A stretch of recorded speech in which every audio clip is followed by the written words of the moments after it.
All right, we're back with our second serving of blue on our blue day. Talked about Sung Blue, and now we're going to be talking about Perfect Blue. I think we kind of came around to that because it seemed like some another and talking about anime and stuff, we keep coming back to Satoshi Kon Yep. just naturally because I don't think you can talk about anime and not talk about him at some point. And what was it we were watching where you saw Paprika on? You were finding On daily, that was to get expelled from paradise. yeah, Yeah, or expelled from paradise. That was where you realized daily that motion. where you hadn't Yeah, actually seen Paprika, so right. you watched that, and or at this point we talked about everything that Sakoshi had Khan had done except for Perfect Blue. So it was like, well, Yep. let's just go ahead and cover that too. And I guess in typical organization that we usually do, we're doing it in reverse order. Yeah, this right. is this is his first film. It'll be the last one we talk about.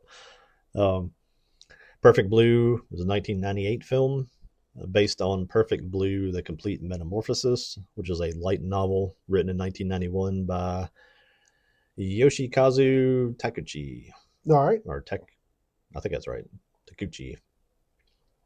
From what I've understood, the movie expands on the idea and does a much the screenwriting part of it really improves upon the novel. I've read some reviews of people reading the novel and they're like it wasn't very good. So that was where the idea came It's from. kind of how I feel about Fight Club. Yeah, I've never read Fight Club, but Don't bother. had a $690,000 budget, which is kind of crazy if you think Okay. about all the things we Yeah. talk about. They're usually in the millions. Well, you could definitely. I rewatched this recently, and you can definitely see it. Oh yeah, Is it yeah, there's between this and Paprika and some of the other stuff we watched, I'm coming to really appreciate early 2000s animation from Japan. yeah, Uh, I think the introduction of CG into the workflow of anime is it's done something, man. It's I yeah, don't know. It all seems kind of plastic yeah. anymore. You There's a lose fluidity to you this. lose stuff like this that Yeah, even though it's a little rough around the edges, it's just. I mean, you can tell it's hand drawn. I yeah, think that's what makes it so attractive to watch. absolutely. It made $2.7 million Hey, good on them. worldwide, and I think that's including this. When you get to something like this, it's kind of hard to pin down numbers on. I think that's including re-releases because it got some theatrical releases again over the years, and I think this separates out again. I really couldn't find hard numbers on it. It said it sold over 2 million units in DVD and Blu-ray, and I think that revenue is on top of the 2.7. But I couldn't find a number to add to that. So No, I don't recall when I actually came across Perfect Blue. It was in the early. It was either it was around the time it was released. I think it might have been when it came out on DVD because there's a period of time where I was buying DVDs just based on like the cover. yeah, I was like, "Hey, this looks interesting. Let's buy it," because I was building up my DVD collection. So I could totally see me seeing this cover and be like, "It's an anime. So someone going crazy on the cover. Let's do it. This sounds awesome, I or it looks awesome." really my anime purchasing at this when I first started getting into it was walking into Best Buy and going to that section and seeing what they had. Yeah. And I think and I don't think I discovered this until much later, like Mm-hmm. probably like about the time we're at the railroad, Mm-hmm. where I was looking at something on Google or something, and it was like it mentioned this as like if you haven't seen this anime, you got to see this, or this is like this guy's like most kind of crazy work or whatever. I had to track it down to see it, and now Right. I don't remember if I saw it on a streaming service or something the first time, and I finally got a copy. Actually, no, I bought a copy from Frank. Oh, okay.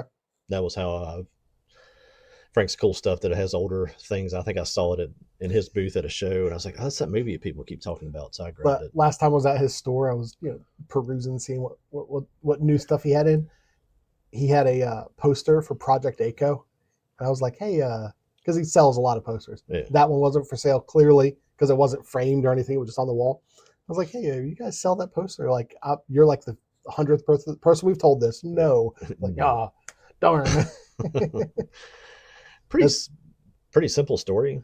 It's the story of a pop idol. I don't know. I don't know how many people would describe Perfect Blue's story as simple. If you pull out what actually happens in Yes, the movie, it's right. it's the story of a pop idol Yeah. transitioning from being like a pop star to acting and modeling, and the pressures of both stalking and the demands to do the things that she didn't want to do Yeah. to become an actress, and kind of led her into a psychiatric break where she loses her grip on reality. Yeah. And The, that's the kind of the core of the movie. the exposition of the story, like the setup, is Yeah. it's pretty straightforward. You're right. Yeah, and Then they just say, well, let's mess everything up. Khan talked about it. He said, I had versions of this that would have made it very predictable. Mm-hmm. And I think probably following the book. And he's like, we really worked at trying to make this to where you did not understand what was happening until the end. Because apparently it's the way the book lays out. I don't think it's that much of a mystery. Well, I mentioned Fight Club specifically because I had seen this after I saw Fight Club, and I was enamored with Fight Club, and then I saw this, and in my mind, I was like, this is like on the same level of type of a psychological thriller that Fight Club was. This is that, but in anime. I think I've followed that path. I think Fight Club put me onto this path of like looking for things like that. Yeah. That weren't really my cup of tea at the time. And I guess some of that was just where you are in life as you're kind of going along. But yeah, it seemed like I found a lot of these things in that same time frame, same vein. The story centers around Mima, who is the pop idol, who is part of the group Cham. It's a three girl group. Yeah. Now this was the first time I'd ever really heard about like Japanese idols or anything like that. Yeah. And with social media and everything, like it's more accessible to the West now, but it's still something that's kind of isolated in Eastern culture. Is this you think idol phenomenon? Now it seems to be more like K-pop things, but it's kind of that's just the same culture that kind of expanded into different parts of Asia. In the West, it's interesting because I think it definitely shows a difference in our mentality as cultures. But like in the West, it's individuals. You got your Britneys, your Christinas, your Beyoncés. Yeah, it's really not pop groups except for men. Taylor Swift. Men are pop groups. Yeah, that's interesting. Yeah, Taylor Swift. Yeah, as she's part of this little band. She wants to leave being a pop idol. The band doesn't seem to be really doing anything. They're kind of stagnant. I think they were performing at a place right after some guys who were like basically Power Rangers were on stage, like going like pew pew. So like at a mall, basically like going through like a con circuit type of thing. Like that's your level of fame that you've attained, and she wanted to do. She wanted something more, so she gets she gets a role on a television show, right? Yeah, and she's managed by a former pop idol named Rumi. And that's kind of like her lines up her gigs, gets her work, all that kind of stuff. And then at the same time, she learns of a fan site called Mima's Room. And when I watched this recently, it's charming to see a turn of the century film introduce a character to the internet. No, that was a part of it. She was like, I don't know about all this computer stuff. She was like, HTTP? Yeah. She opened up a website and said, hey, I'm pretty good at this. Yeah. Yeah, okay. Yeah. Now you know what it's like to try to teach your parents how to use like their iPhone. Right. And you also, at the beginning of the movie, you start to see a guy, really ominous looking dude called Me Mania. Yeah, he's just shown as like, hey, look, here's a creepy fan. That's kind of he's kind of stalking her from. But this website is Mima's Room. Mima's Room, yeah. Yep. And it's almost like the way it seems is it's like a fan story, a fan diary, a diary written by a fan of her life it's portrayed like she's the one that's actually saying it, but it's somebody that she has no idea who it is that's basically recounting what she does every day and how she felt and all this kind of stuff. So that's that level of like stalking and just creepy stuff that. And early on it like when she starts, like almost immediately when she starts reading it, she realizes that this person is getting details about her life right that she's like, well, how do they know this? Yeah. And so you're like, oh, she's being stalked. You automatically think it's the creepy looking fan. Yeah, at the beginning, he's like, it's such a cool scene, or a well animated thing, not cool, I guess. Where he's watching her. He's watching her on stage, and he's like looking. They actually show it like he's looking at her through the cup of his hand, like he's holding her in his hand, and it's like, wow, that's weird. And he's like a little bit like wide eyed, not cross-eyed, and he's got like bad teeth, like the fisheye thing, where kind of his eyes kind of are separated like a fish. And he's abnormally large. He's like Yeah. taller than everybody else. Has got like long, straggly hair. So I mean, it's everything that you would be afraid of if you were a pop Yeah. idol, a young pop idol woman.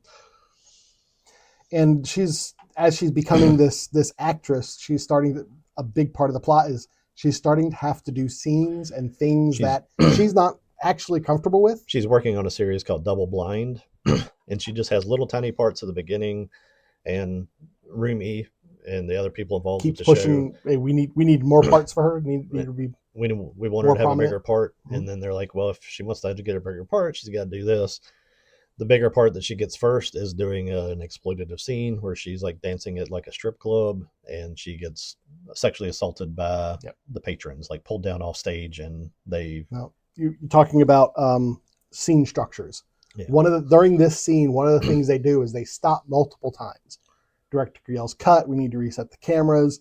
The actor that is playing her rapist, he has trouble like getting his pants down. It gets because like his zipper stuck or whatever.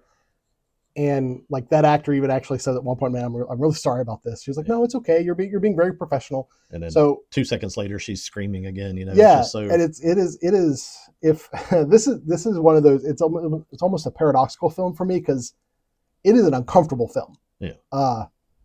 But this is one of the films I will recommend to people who are like, I mean, if I know the people won't be put off by this kind of content. I'm like, if you want to watch an actual film that's anime, that's not just like giant robots and magical girls and stuff like that, watch this. I told you right before we started taping, my wife had never seen this. She watched it with me the other night. At the end of it, she was kind of quiet, and she's like, that was really good. And then she was like, I'm glad I was in a good mood today. I don't think she generally cares for something that's that kind of psychologically disturbing. Oh yeah. But even she's a much more of accepting of anime and more of a fan of stuff. We're watching some series and stuff, and she's watched series with the kids as they were growing up, but probably still isn't somebody that would say I'm an anime person. Right. Even she at the end of that was like, wow, that was really good. Yeah. And it is just a good film. It's undeniable, that part of it. But. And this is also the film that kind of got me thinking along the lines of like, if you want to depict like just depravity, really, do it animated. Yeah. Because the issues and the struggles that they were showing in this, that Mima was going through, I mean, real actresses have to go through it, where they're signed on for a project. Maybe they know that a certain type of scene is going to be coming up. They don't really want to do it, but they're already signed up for the project. They can't say no. They don't feel like they can say no. And so they kind of do it against their will. And I'm like, isn't that in and of itself exploitative? So like I've got a great idea. How about don't depict depravity? Oh, nah. If art without depravity isn't art, man. You can go and depict what happens in a scene like that by showing faces and without the detail. This film would not have been nearly as uncomfortable. Yeah, but I mean, this whole movie is basically a commentary on that type of movie, right? So, I mean, which is why my personal perspective is like, the whole thing animate it. If you feel as if that's vital to your narrative that you want to tell and the experience you want to give the audience, animate it. Watching an episode of Miami Vice the other day where Crockett and the female investigator, some of the early episodes, go to hook up, and it's just basically she puts her drink down and she walks down the steps down into the cabin of the boat, and he looks and is like, okay. And he puts his drink down and he goes down. You know what happened? Or you didn't see a thing. I'm 100% fine with that. Well, I mean, wasn't that a TV show? I don't care if it's a TV show. I'm just saying that's why they made that decision there. If you don't portray the things that you portray in movies, you don't have people that become so obsessive with stuff and are stalking people and doing some of the things actually they do because they see it on film. And one of the films I usually go to when having this discussion is Terminator. If whether or not just a fade to black when Kyle Reese and Sarah Connor made love, if that just faded to black, would their relationship have felt as real? Absolutely. I don't know. Yeah, it's not necessary to make that next step. It's just people wanting to see things that they don't need to see. I I don't need it. You can go through and watch movies through the 50s and 60s, and you can get the same emotion out of things, and they don't even show half of what the Miami Vice show showed. Right. And people people would talk about these two on screen as the greatest on screen romance of the 50s, and it's like, the guy like took his tie off and walked into a room, and you never even saw the girl. You know what happened. You know what the story was conveying. You didn't see any of that. But we're getting off Well, yeah. track of the. Getting back to Perfect Blue, that's my stance is I think animation is a really good medium to kind of Yeah, no, it's a better way. to kind of if you want to show things, be like, well, we're going to animate it so that we don't have to put real people through Yeah, it's a this. better way to definitely handle it. I'm fine in a world where we don't have to handle it. Yeah, but I literally cannot imagine what an actress like filming the rape scene that she did in this film would feel like. And she even says at one point, she was like, well, they're not actually going to rape me. Yeah. It's still got to be terrifying. I would say anybody that disagrees with kind of what I'm saying on this, spend 2 weeks watching movies from the 50s and the 40s. Mhm. Watch some of the classics, and you will be amazed at how good those films are, how strong your emotional ties are to the people in the movies. And at the end of it all, ask yourself, what did you see?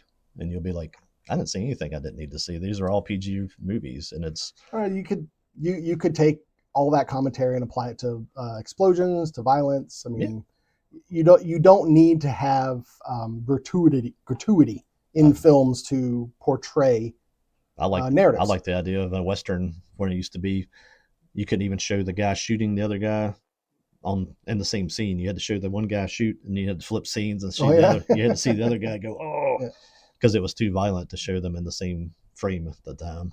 Interesting. You don't lose anything there. We've just become animals, and we're just used to it. But Mima, because of what she has to depict in the TV show, and it actually shows. I really liked the scene where she comes home and she goes to feed her fish, and her fish are dead. Yeah. And I'm like, that is very clearly like death of her innocence kind of situation. Yeah. And she kind of goes off the handle there and starts crying and saying, I didn't want to do it. I felt like I had to. She admits to herself what she had been knowing all along, that she didn't want anything to do with any of this kind of stuff, but she did it because she felt she had to. Right. And this is where she kind of has her first psychiatric break. And she starts seeing, air quotes, the real Mima, which is her in her pop idol outfit, basically following her around like a little conscious on your shoulder character that's always talking to her and stuff like that. And you also start to see, that's literally what that is if you want the technical term for that, that was the moment that she had a psychiatric break. Yeah. And that's disassociate. That's all the stress of all of that stuff, knowing that what she was doing is wrong, which again, I think kind of re-illustrates my point that if the people that are making it know it affects them that way, then think about how it affects all the people that are watching it. Oh, it's like it shows, I think it was even Rumi and I forget the other guy, like her manager, where they were like crying because during the scene, because it was so uncomfortable. It seems like even like on the cast that they don't even name some of the other people, because they just are like, these are all just sort of company men involved in this industry. But, then she gets exploited by a photographer that's just doing a photo shoot, and you hear before the photo shoot, they're like, he's known for getting girls to take their clothes off, and that happens, and so now her naked body is just out there for the world to see. And at this point, you see the Me-Mania. He goes and like buys all the magazines because he's like, because he's very protective of her, and he's like, I don't want people to see this, and he just buys everything up. So I don't know, because he thinks that helps. Yeah.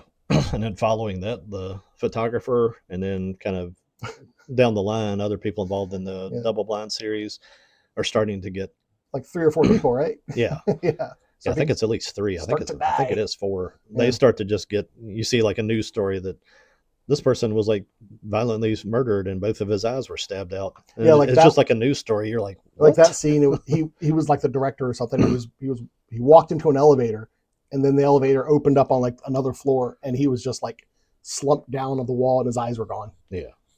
But basically everybody that was involved in all this exploitation of her is just getting stabbed to death. Yep. And really kind of sell it in the movie. And if you don't want this movie spoiled, cut it off right now, because if we haven't already spoiled we spoil everything. we're going to have to spoil it to talk about the rest of it. Yeah. they're really portraying it as me mania. I think they actually showed him like getting off of an elevator Mhm. somewhere, and but it's actually two different places. But Right. the way they kind of show it, it's like, oh man, this guy's Starting to kill he's the people. killer. Yeah. And then the next kind of thing in the series of events is that, well, this doesn't happen very fast. And Khan actually talks about this, about how he didn't realize how much how fast it goes in the cuts until he actually put the movie together. Yeah. And he said he wished he'd kind of stretched some of it out because it does kind of clash together. And then he said, kind of after he saw it a few times, he liked the fact that it clashes together so fast It because happens quick. it creates more confusion. Mhm. And he said that actually did a better job than he was Well, actually trying to do. well, that's great. Well, Um, yeah, because because this was his first movie. because So the character that Mima's portraying in the show actually is having a similar situation because she's having a psychotic break because of the rape that happened in the yeah, show. yeah. And so it's really you don't know from scene to scene. Well, is this actually happening, or is this the show, or what? The plot line of Double Blind, the show that she's in, is basically coming to the point where Mima's character kills and assumes the identity of her sister after the character has an identity disorder Right. from the trauma of the rape. Right. And then at the same time, this is all happening. People are really dying, and she's starting to think, "Is like, did I do this? Right. Like, I don't even remember where I was, if I dreamed this, or all this kind of stuff." And then you have this kind of confusion of like, is me mania doing this? And then all of a sudden, like, I mean, at one point, I remember when I first watched it. At one point, I was like, "Is me Mamie her?" Like I was thinking that, yeah, like yeah, it kind of feels like that yeah. at one point. But then I was like, I don't, I don't know if that's true because other people see him, but maybe they see her when they see. Yeah, This is like one of those movies to, like, if you had the day, watch it like before lunchtime. Just watch it. So don't try to figure it out. See it all. Go eat lunch. Do something else. Come back and then watch it and be ready to actually see everything that happens, Yeah. because you can't process it in one viewing, I don't think. But as the show wraps up, that she's doing Double Blind, she's in the studio, she's back at the place where the assault happened in the strip club thing, and Me Mania shows up there. shows up. Yeah. And tries to do the same thing to her. Yeah, it's like I want to. He's like, I want to protect you, so I'm going to assault you. That's why he's really that's why he's manic. It's becoming that thing that stalkers, that actually happens with stalkers, that I can't let anybody else have you. So if I can't have you, nobody gets to have you. Right. And that's how sick this whole idea of this whole culture, that kind of mentality works. Yes. And then she strikes him with a hammer to get away. And then you start to find out that who Rumi is. I guess is the next place to go in the description of this. Yeah, that's pretty much. Because you find out that, because who does she bring back? Because she goes and gets someone because she's like, I just killed a guy, come and see him, and he's gone when you get there, which kind of fuels the idea of like, well, is she imagining all this? Yeah. But then you find out that no, he was just dragged to a body of corpses, or a pile of corpses, added to it by Rumi. By Rumi. Rumi's been killing him. Rumi had sent him there because she was the real Mima, to kill her for trying to get away from being the pop idol and trying to do this new career. And we find out that Rumi has been communicating with Mimania, who is the one who is on the website. He's the one running the Mima's Room website. No. He's the one. Rumi runs it. I thought Rumi was emailing Mimania. So Rumi runs it, but she's also emailing Mimania. I thought Mimania was writing the diaries. I may have got that wrong. I may have to go back and watch it a 30th time to get that part clear. We can just ask Google. The Rumi basically her apartment is an exact replica of Mima's. Yeah. And I had scratched down that she runs Mima's room. Right. Well, I know she was involved, but that she basically was living. She was the one that was always recounting. No, you're right. The AI agrees with you, so you're probably right. Is secretly run by Rumi. Yeah, because she's living vicariously. She's still being a pop idol by pretending that she's Rumi and saying, "This is how I felt today, and this is all I did," and doing all these diary things. And that's basically where Me Mania lives. Is he just lives on this page? Just he can't wait to see. He's just the one consuming the content. He has to see the next thing that she's doing. That's why he's so obsessed with her, is because he feels connected to her. He feels like he knows her because he's reading Rumi's this diary all the time. Yeah. And then and basically Rumi lost it when she left Cham, and she couldn't accept that her pop star wasn't going to be a pop star anymore because she's never gotten over the fact that she had a brief period of fame as a pop idol when she was young, and she never did anything else. She became, an industry manager instead of becoming famous. Mm. And then that's what led to her. She started killing everybody, and she led me Mania to come and assault her and all this stuff. Um, it really is my favorite scene of this movie. We talk about some of the stuff that Khan did. I was talking about it in like Paprika with like the little raindrops and the clown car at the beginning of Paprika. Rumi chases when Mima passes out at this at the bar. she somehow another ends back. She thinks she's in her apartment, and she wakes up and that's when she finds out that she's in Rumi's apartment, and Rumi's apartment is an exact replica, like to the bookshelf. Except the fish are alive. Yeah, the fish are still alive. And that's when you get this horrific reveal that this woman's lost her mind, and she's living as this young girl. They start fighting. They go out the window. They fall off the roof. They go out into the street. And during this, you see Rumi sometimes as Rumi, sometimes as Mima, depending on Rumi's perception of herself. Yeah. Favorite scene of this movie is that as they're fighting and just mauling each other, Rumi falls over and gets impaled on glass, and just like lays her stomach open, stands up, just blood going everywhere. And then she stumbles out into the road in front of like this big truck, and it's about to get hit.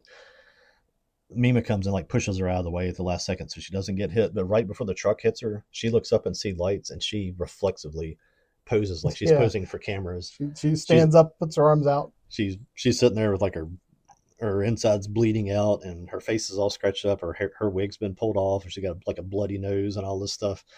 She sees what she thinks is like a camera, doesn't even think twice. She's just like, she pauses and she poses in front of the truck just to show how this obsession with celebrity for the self-obsession and just how crazy it makes people.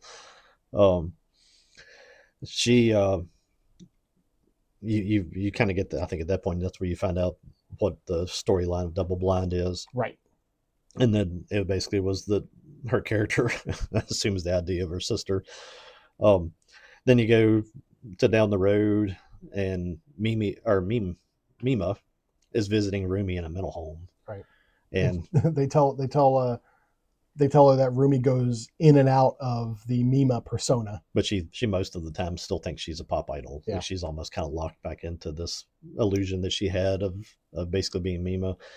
Mima is now a famous actor. She's kind of gotten, she's become, like a Jodie Foster or whatever. And even the people at the hospital see her coming. They think that she's an impersonator because there's no way that this really famous person. Looks like Mima. There's no way she's coming to see this crazy lady the thing. And she ends the movie, like she gets back in the car and looks up and talks to herself. It's like, nope, I'm the real thing. Yeah. And then it just ends, and you're like, what did I just watch, man? It's a great film. Yeah, the first time you go through that, it's just like, it's like what happened? It messes with your mind as you're watching it, because and then it's probably the truncated sequence of events that you were talking about. It's probably that does it. Is you're like about halfway through the movie, you're just like, what's real? I don't know are people actually dying? I don't know. Yeah. He talked about how he originally had it to where it was a much more straight line story. Yeah. I'm glad he changed it, man. He said it kind of became this accidental, like, accuration or whatever you want to call it, amalgamation of all these things, and it was like, well, this fits together better than I thought it would. That's really weird that can happen in animation, because you think animation, literally they're making everything from scratch. Well, there's all these guys that make these movies and manga and all this stuff, and where's the line of calling somebody an artist and somebody that's like a media maker or something like that? Khan is an artist. Like, he was a painter. Yeah. And the struggle I think he had in making shows is that he would hand draw storyboards probably in better detail than I would if I was making a comic. And I think when you go into that level of detail, because he was doing it from an artistic standpoint, I'm sure you get wrapped up in your details of stuff, and you think you've probably done more than you've done. And then you put it all together, and then it's like all of a sudden you have this like crazy story. And I think it's awesome that that's how it turned out. But wow.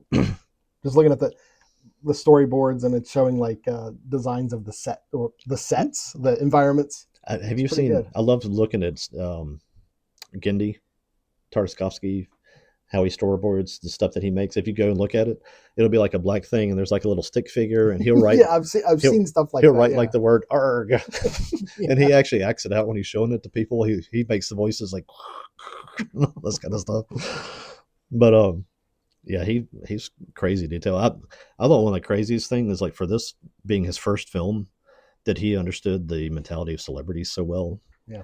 and just how self obsessed they are, and how dependent on attention they are, and how crazy they go when they lose the spotlight. And I don't know if that's because of that pop idol thing, maybe being something that existed in Japan before it really did here, and maybe existing in a different way that it does here, and maybe they actually see that kind of arc of people maybe more frequently than we did before we got social media. But Right. if you would, you can make you can compile a list right now if you wanted to of all the celebrities that you go on social media and you see a clip and you listen to 5 seconds of it. It's like, oh my gosh, these people have lost their minds. Well, there's And it also went kind of like behind the scenes of celebrity, and that's something we really don't see. Like most people who would have seen Mima's like her growth from a pop idol to an actress, like they wouldn't have known about it unless they saw it like on the news. They wouldn't have known about any of this. yeah, So like the internet celebrities and stuff like that. Now I'm this made me wonder. I wonder how many people have to go through similar, maybe not just stalker stuff, but just yeah, the pressures from the industry and stuff like that. That's yeah, it's rough. you get a what social media gives you now is a live look at these people as Yeah, they're doing. You get a live look at like the Mima's room thing where you're getting a daily diary and all this stuff, which and you really go. while watching this recently, I did think I was like, I'm surprised you don't hear more about that kind of stuff where like people are impersonating a celebrity. Yeah, Like you don't really hear about that. yeah, yeah, but the you, Not you not not like not like actually trying to act like they're them, but yeah. like yeah, I, impersonators exist, the of way I see course. this all the time now is like older female celebrities. It's like when those roles dry up, it seems like they're the ones that get on social media and kind of like seem like they've gone crazy. And it's like you're looking at Well, like they start talking about their earlier career and how they're exploited. well, there they get into some sort of other thing. They take up a cause because they're just trying to do anything to get back into the Oh. spotlight again. Gwyneth Paltrow and her candles. Yeah, I mean it really is a desperate plea for attention from these Yeah, people that their lives is centered around it. They gave up living a normal life to get that attention. That attention dries up, you become roomy. yeah. It's thankfully they're not all running around stabbing people in the eyes, but they're It is nice. It is nice when someone who's lived in celebrity for a lot of their life gets to a point, and it seems like they're like still in a grounded place. yeah. My next point is like posing the question is like, who doesn't do this? And it's like people with families. If you want to go Mm, through, we just talked about Song Sung Blue, yeah. Kate Hudson. She's Goldie Hawn's daughter. Mm, Um, Kind of was in all these like early 2000s yeah. teen She's huge. movies. She was kind of portrayed as the same thing all the time. She actually was cognizant enough to be like, I don't want this. She stepped away from it. She had 3 kids. Unfortunately for her, she had a thing for rock guys because she's been a big music fan. Oh, So she had 3 kids with 3 different okay. rock singers Yeah. because if you date a rock singer, you're not going to be for a long marriage. But she actually is like a little bit I read about her is like she was insistent on even after the split ups with these people, basically because of the infidelity of the singers that she hooked up Yeah. with, was like, you're going to stay involved with my kids and we're going to keep a good relationship. And she raised her 3 kids. Good on her. She she started an apparel line called Fabletics and became a millionaire off of that, not off of her acting career. Yeah. Worked on her music. Her passion was music, so she actually released an album. And it's like that's the difference between these people that you see that are that get that spotlight. Then when that spotlight goes away, they just start lashing out and go crazy. I have Well, a bigger example of that when we talk about Crossroads, but just about how women that still get into this kind of spotlight, but still try to live the way as they were intended to live, being a mother, being a wife, raising a family, how they stay grounded and they don't go crazy. And these ones that it all is about the attention. When that attention goes and you have nothing else, Right. that doesn't just apply to celebrities. Just think about how many young people that have been told, live your best life and do all this, and they get to be 35, 40, and they've embraced some kind of cultural thing that was popular at the time. That dries up, becomes unpopular, and then they're left hanging. They're sitting there alone, and sometimes that leads to bad things, and a lot of times it leads to suicides, unfortunately. But it's a A couple of things.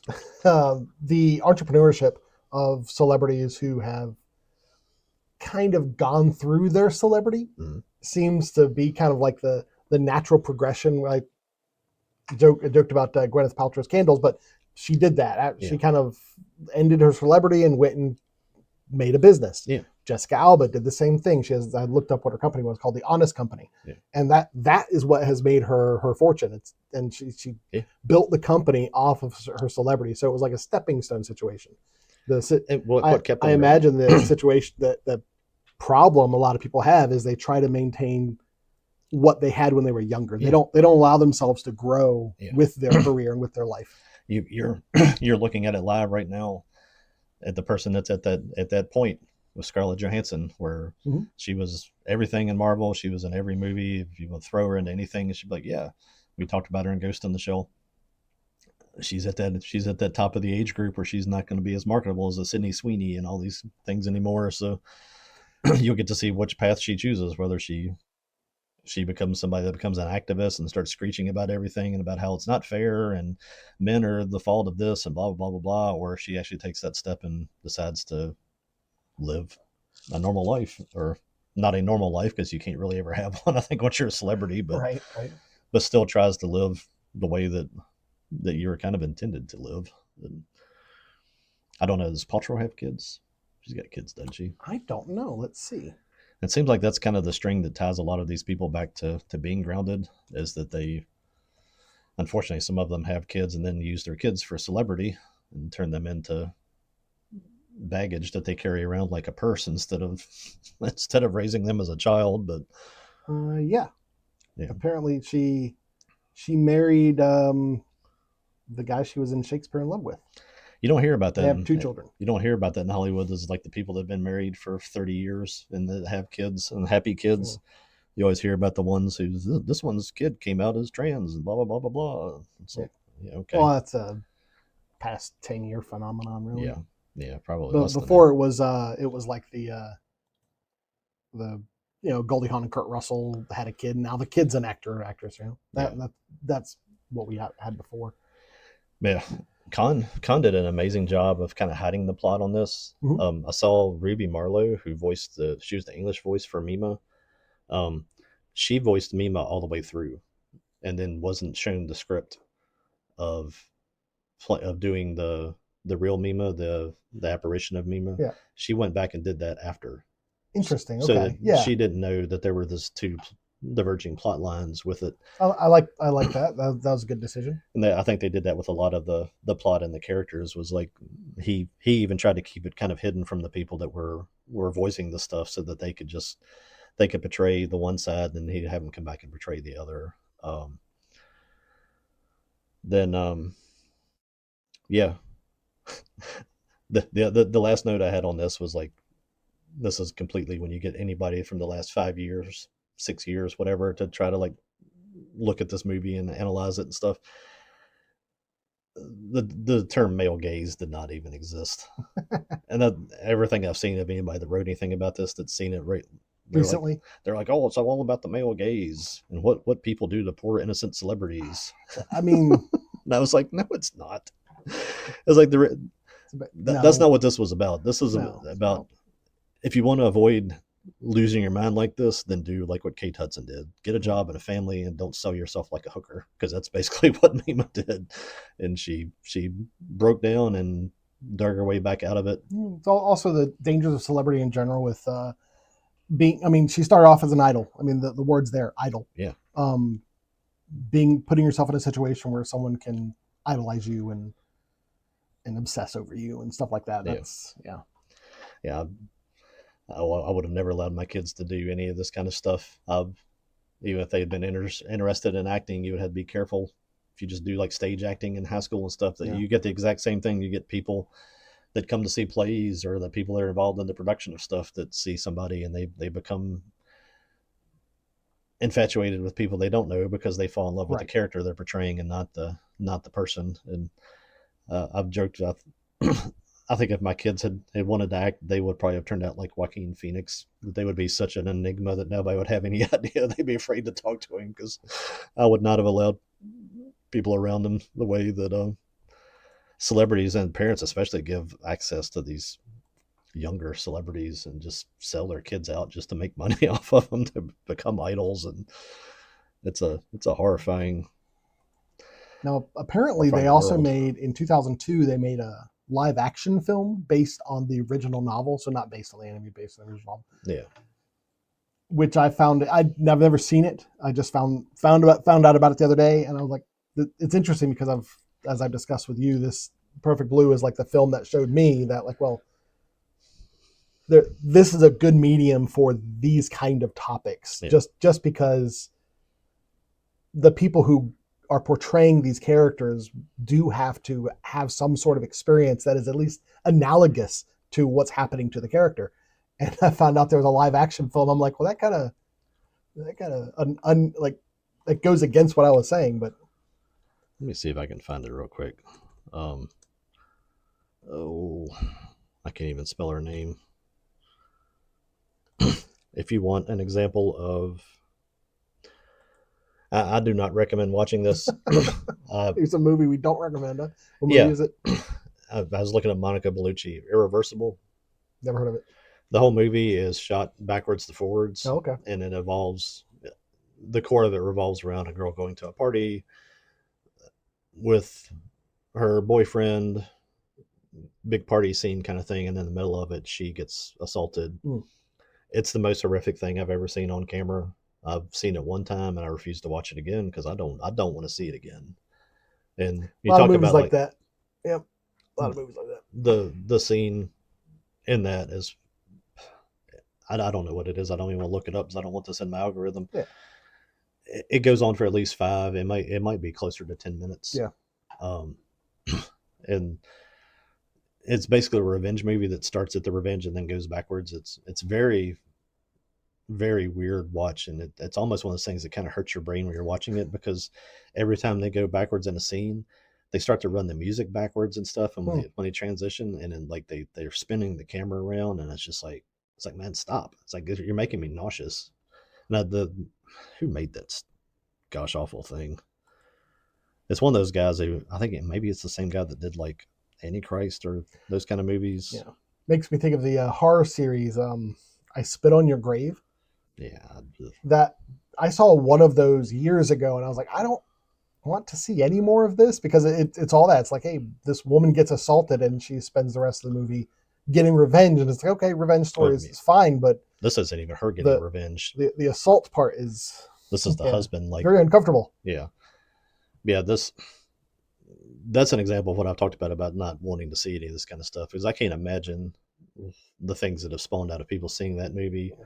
How many people probably like that movie or like watching that for whatever weird reason? Like I said, I've watched it one time. I won't show it to my wife. I won't recommend it to anybody. Right.